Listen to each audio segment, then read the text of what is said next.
नि सा गा पनि पनि धा पा पद पद गा नि ध सा नि सा गा पनि पनि धा पा पद पद गा नि ध सा ही गाथा अस्तित्वाची शौर्याची पराक्रमाची ही गाथा अस्तित्वाची शौर्याची पराक्रमाची या मातीमधल्या कणाकणातील मौल्यवान रत्नांची या मातीमधल्या कणाकणातील मौल्यवान रत्नांची कर्तृत्व इथे गगनाला भिडे परिमोल जाणून ठेवू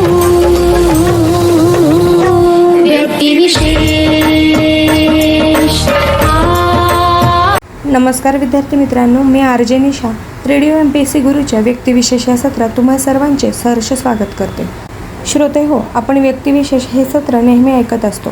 त्यामध्ये आपण सामाजिक, कला, क्रीडा, विज्ञान अशा वेगवेगळ्या प्रकारच्या क्षेत्रांमध्ये ज्या व्यक्तींनी त्यांची उल्लेखनीय कामगिरी बजावली आहे व त्यांच्या कामगिरीचा सर्वत्र ठसा उमटवला आहे अशा सर्व थोर आणि महान व्यक्तींची जीवनगाथा आपल्या व्यक्तिविशेष या सत्रामार्फत जाणून घेत असतो.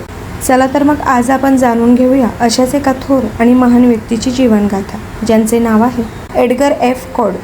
एडगर फ्रँक कॉड हे आधुनिक संगणक विज्ञानातील अत्यंत प्रभावशाली आणि दूरदृष्टी असलेले शास्त्रज्ञ मानले जातात, ज्यांनी रिलेशनल डेटाबेस ही क्रांतिकारी संकल्पना मांडून माहिती व्यवस्थापनाच्या क्षेत्रात आमूलाग्र बदल घडवून आणला.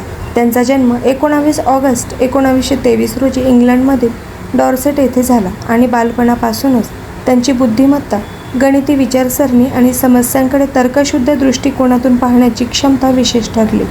त्यांनी युनिव्हर्सिटी ऑफ ऑक्सफर्ड येथून गणित विषयात पदवी शिक्षण पूर्ण केले आणि दुसऱ्या महायुद्धाच्या काळात त्यांनी ब्रिटिश रॉयल एअर फोर्समध्ये म्हणजेच RAF मध्ये पायलट म्हणूनही कार्यकाज केले, ज्यामुळे त्यांची विश्लेषणात्मक क्षमता आणि शिस्तबद्ध काम करण्याची सवय अधिक मजबूत झाली. त्या युद्धानंतर त्यांनी संगणक क्षेत्राकडे वळण्याचा निर्णय घेतला आणि पुढे अमेरिकेत स्थलांतर करून IBM या जगप्रसिद्ध तंत्रज्ञान कंपनीत नोकरी स्वीकारली, जिथे त्यांनी सुरुवातीला प्रोग्रामिंग आणि सिस्टम डिझायनिंगशी संबंधित कामे केली. त्या काळात संगणक क्षेत्र अजून सुरुवातीच्या टप्प्यात होते आणि डेटा व्यवस्थापनासाठी वापरल्या जाणाऱ्या काही पद्धती अत्यंत गुंतागुंतीच्या, अव्यवस्थित आणि मर्यादित होत्या, जसे की हायरार्किकल आणि नेटवर्क मॉडेल्स, ज्यामध्ये डेटा मिळवणे, बदल करणे किंवा सुसंगत ठेवणे हे खूप कठीण होते. याच पार्श्वभूमीवर कॉड यांनी 1970 साली a relational model of data for large shared data banks हा ऐतिहासिक संशोधन निबंध प्रकाशित केला, ज्यामध्ये त्यांनी डेटा साठवण्यासाठी आणि हाताळण्यासाठी एक नवीन आणि अधिक सुलभ पद्धत मांडली, ज्याला रिलेशनल मॉडेल असे म्हटले जाते. या मॉडेलनुसार डेटा टेबल्सच्या स्वरूपात, म्हणजेच ज्यांना रिलेशन्स म्हणतात, साठवला जातो.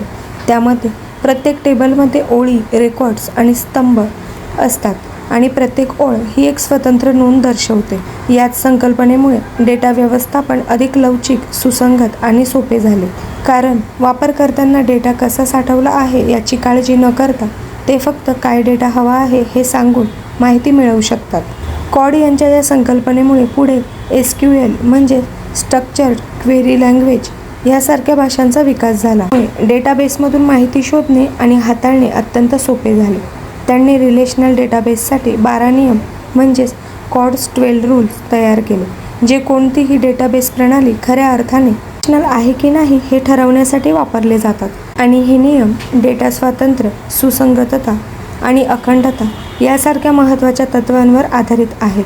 त्यांच्या संशोधनामुळे डेटाबेस प्रणालींमध्ये एक नवीन युग सुरू झाले आणि आज आपण वापरत असलेल्या बहुतेक डेटाबेस मॅनेजमेंटमध्ये जसे की बँकिंग सिस्टम्स, शासकीय नोंदणी, e-commerce websites, social media platforms आणि शैक्षणिक प्रणाली या सर्व रिलेशनल मॉडेलवर आधारित आहेत.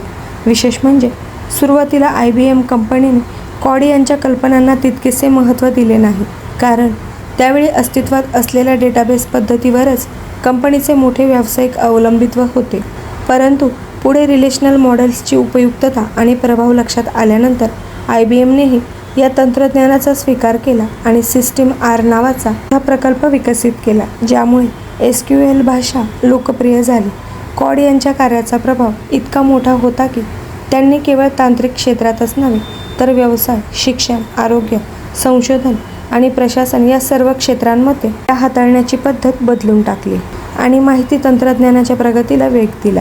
त्यांच्या योगदानासाठी त्यांना अनेक पुरस्कारांनी सन्मानित करण्यात आले आहे, ज्यामध्ये 1981 साली मिळालेला ट्युरिंग अवॉर्ड हा सर्वात प्रतिष्ठेचा सन्मान आहे, जो संगणक विज्ञानातील नोबेल पारितोषिक म्हणून ओळखला जातो. याशिवाय त्यांना ACM म्हणजेच असोसिएशन फॉर कम्प्युटिंग मशिनरी याकडूनही गौरविण्यात आले आणि त्यांचे संशोधन आजही संगणक विज्ञानातील अभ्यासक्रमांचा महत्त्वाचा एक भाग आहे.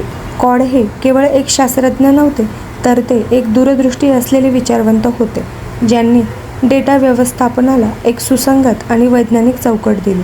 त्यांनी मांडलेली तत्त्वे च्या बिग डेटा, क्लाउड कम्प्युटिंग आणि डेटा ॲनालिटिक्सच्या युगातही तितकीच उपयुक्त आहेत आणि त्यांच्या कल्पनांवर आधारित अनेक आधुनिक तंत्रज्ञान विकसितही झालेली आहेत.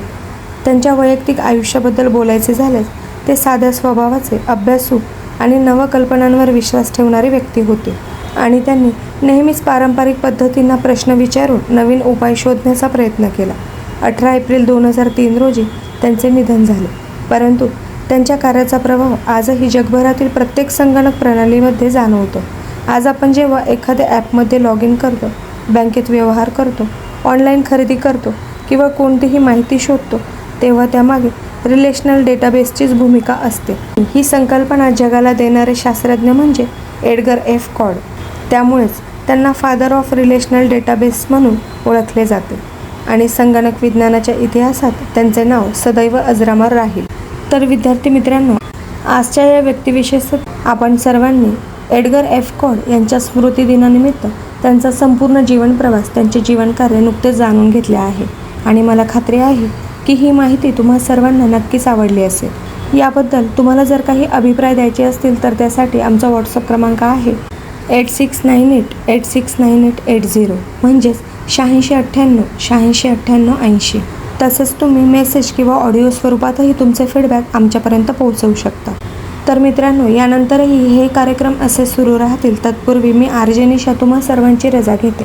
पुन्हा भेटूया आपल्या व्यक्तिविशेष या सत्रात आणि जाणून घेऊया अशाच ज्येष्ठ आणि महान व्यक्तीची जीवनगाथा. धन्यवाद.